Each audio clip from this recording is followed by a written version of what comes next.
Good morning, all my fellow entrepreneurs and business owners out there. I wanted to give you guys some real beneficial information that I actually just found out a couple of days ago. Wanted to do my part in related information to my peoples. Now, look, I'm not sure if you guys um, have a loan servicer by the name of Navient, but if you do, you may be involved in a class action settlement agreement where they actually settled upon billions of dollars. There's over 19 million students that's included in this settlement, where they would actually have their student loans canceled and also be provided a restitution check of up to 260 bucks. So I definitely wanted to make sure that you guys are aware of this. So that way, if you are included, you can get your money. Now, I am not, my loan servicer is not Navient. However, I actually went through a lot of the same issues that a lot of the Navient students went through as well. So I basically did my research and looked a little further because I knew it had to be some type of option for those who may not be under Navient but may have experienced the same issues. So upon my research, I found out that they have this borrower defense loan discharge program.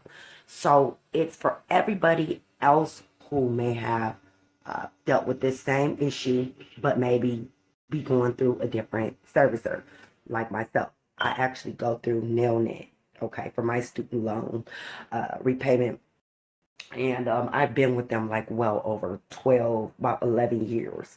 And I actually felt misled as well because during this time, they actually had a income-based repayment plan that was available to borrowers that may have not made a lot of money or maybe under a low income bracket. But I was never really offered this option. They always told me to go into a forbearance or just a regular standard repayment plan. So if you or if your school misled you or engaged in any other misconduct in violation of certain state laws, you may be eligible for the Borrower Defense to Loan Repayment Program, sometimes shortened to the Borrower Defense. This is the discharge of some or all of your federal student loans. So they have this application that you can actually apply for. You can, once you start the application, it's going to be automatically connected to your studentaid.gov account.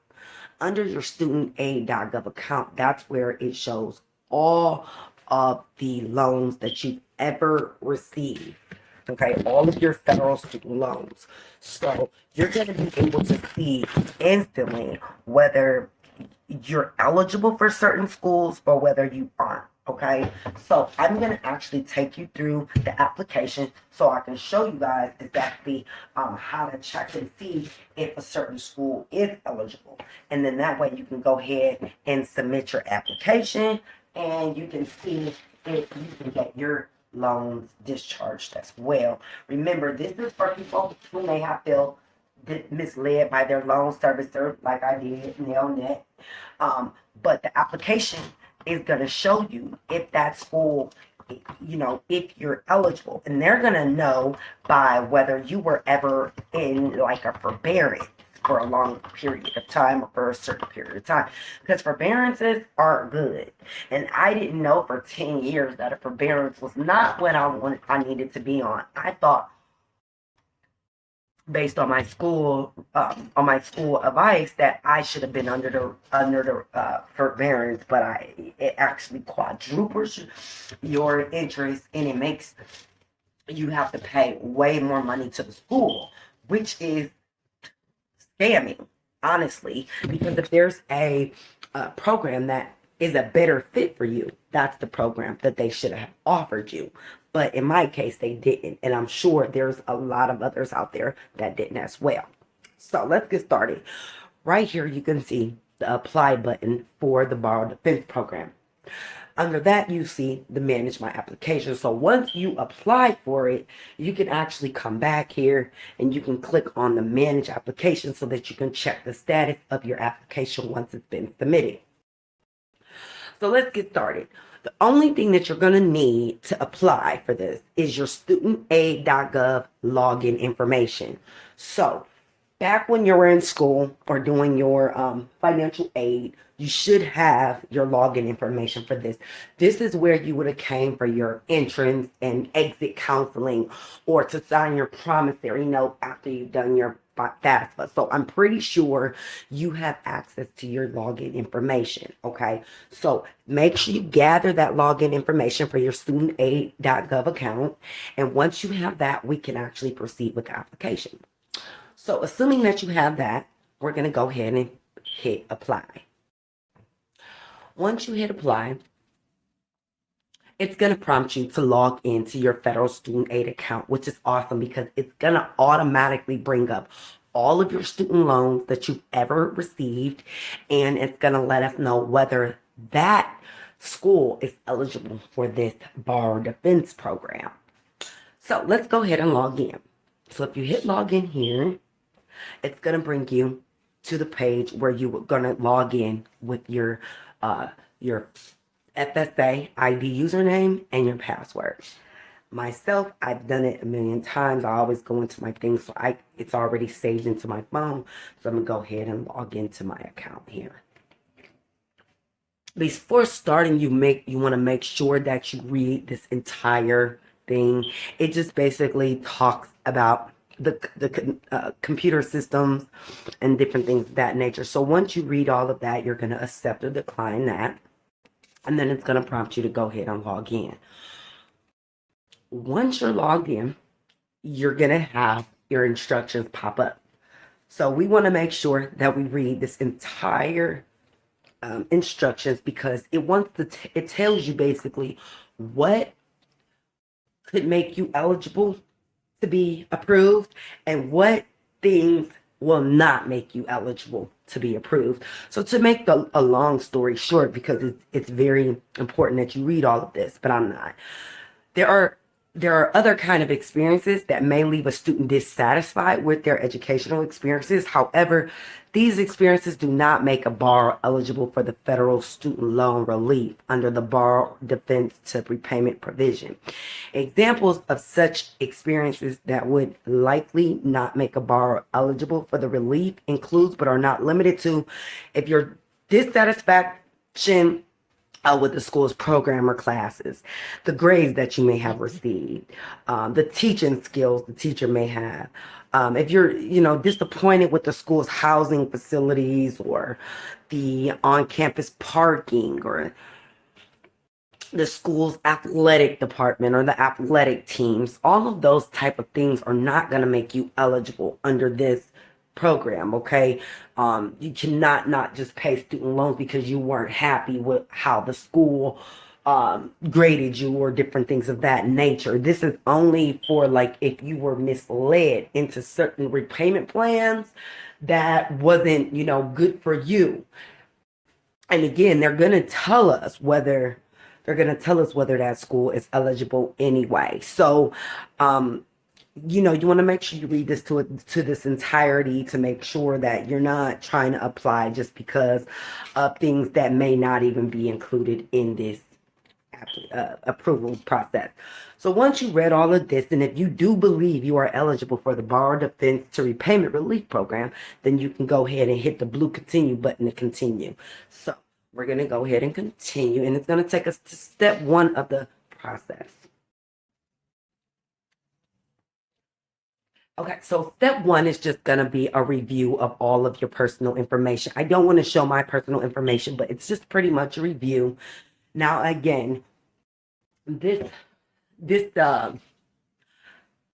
site is basically showing all of your previous student loans. So all of this information should already be updated, but if it's not, you're going to go ahead and you're going to go to the account settings and you're going to update this information so that you can make sure that it's correct, okay? Mine, like I said, I keep it updated most of the time. If you just recently done FAFSA or some type of some type of work with your student loans, then most times it's already updated. So if it is updated and everything looks good as far as your name, email address, and your address, you're going to go ahead and hit continue. And that's going to bring us to step 2. Step 2 is the most important part because this is actually what I was telling you guys about before. And for some reason, it's not.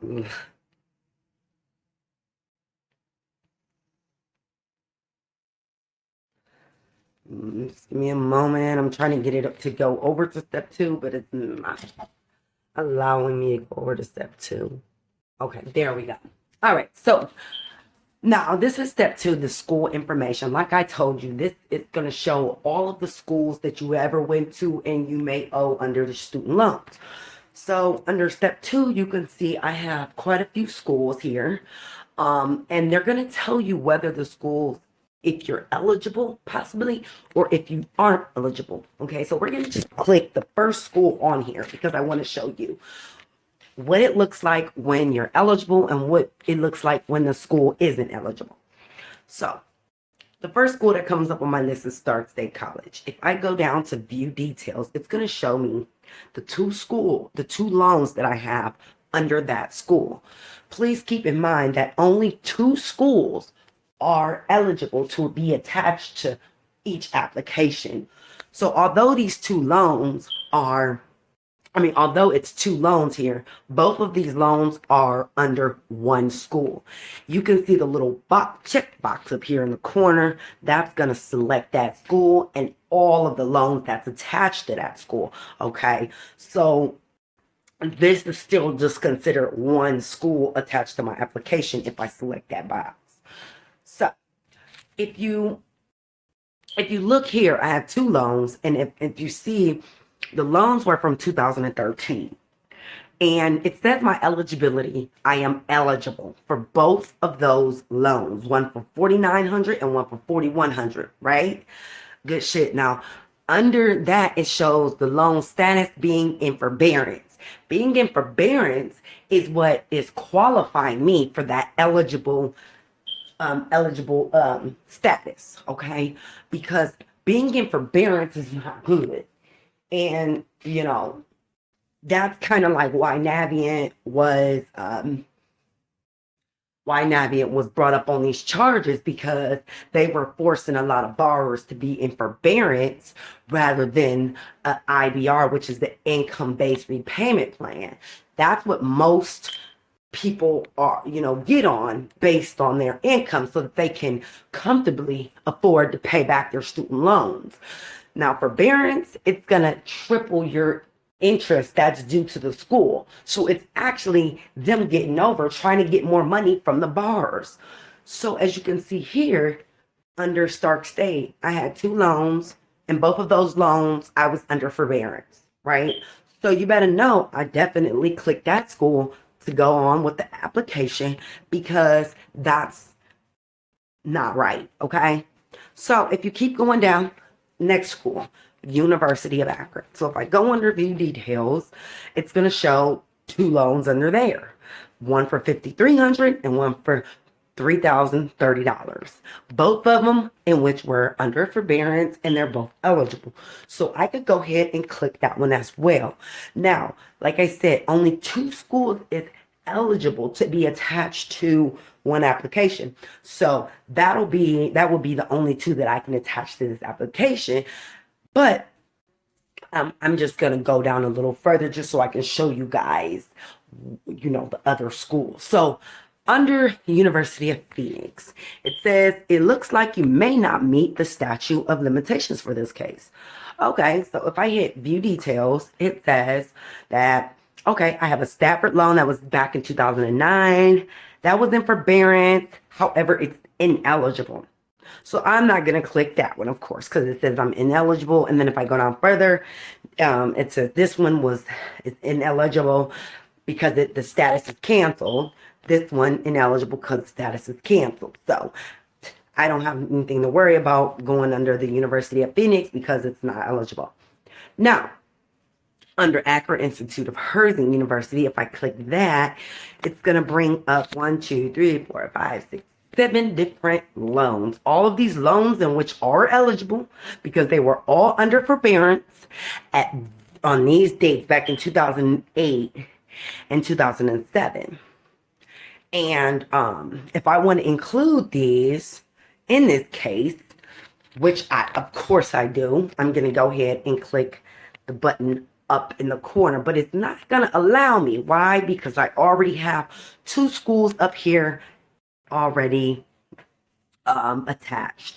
So if I unattach, say I unattach University of Akron and I go down, I can go ahead now and attach Akron Institute of Herzing, which includes all 7 of these loans, but they're still classified under that one school. Now, if we go down to the next school, it says ICDC College. And if I click that, you can see these loans are ineligible. So it's going to show you when you're eligible and when you aren't eligible, when you're ineligible. And the eligible ones, you want to make sure that you click on.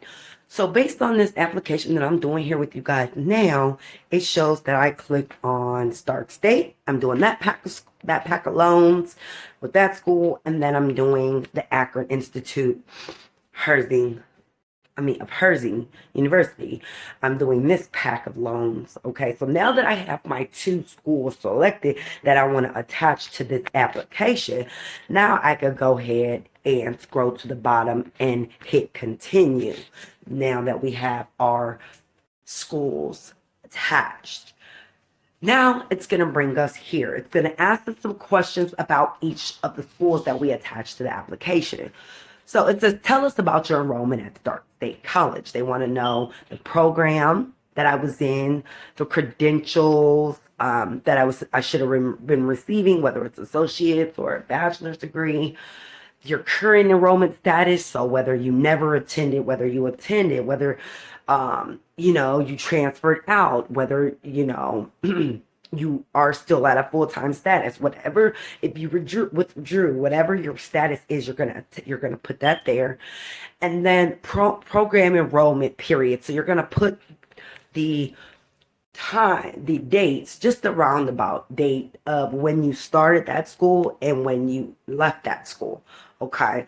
And then at the bottom it asks, please explain your enrollment status and reasons for multiple program enrollment periods, if applicable. So you're going to go ahead and put that in. Also, it asks, in what state did you live during the enrollment period that is subject of this claim? So you're going to put when you lived in each state, the month and a year. They also want to know, enter the name under which you took the loans associated with this claim. So you're just going to put your first and last name. Unless you got married in the meantime, you want to put your, the name that's under your loans. Then they want to know, are you still enrolled at this school? And did you enroll at the school subsequent to the enrollment that is subject to this claim? So you want to go ahead and answer those questions and hit continue. Now, since I didn't answer these questions, that's not going to allow me to continue, but that's pretty much all you're going to do. You're just going to go ahead and answer those questions pertaining to each school that you added to your application. I hope this was very beneficial to you guys. Definitely log in, get this application in, and see if you are eligible to get your student loans canceled, because it is a big deal. And I was actually very blessed to get over $40,000 in student loans canceled due to this borrower defense loan cancellation program. So real quickly before we end this video, I want to show you guys how you are going to check your application once your application has already been submitted. So once your application has already been submitted, you're going to go back to the same website that we came to before, the studentaid.gov website. Okay. You're going to go back to that website, and when you scroll down here, when you scroll down, like I was talking to you about in the beginning, right where you applied, it's going to bring up the option to manage your applications that you've already submitted. So we're going to go there once my phone catches up. We're going to actually go to that spot so you can actually see exactly what I'm talking about so that we can log in there. I can't believe my phone is like really going this slow. All right, so this is back to where we initially were. If you scroll down past apply, you're going to hit manage applications. When you hit the manage application option, it should bring up another option for you to log in again. Once you're logged in, we should be able to see the status of our submitted application. But of course, it's taking so long to do. So I do apologize, and I appreciate your patience. We're almost done here. And again, it's taking so long. What's going on here?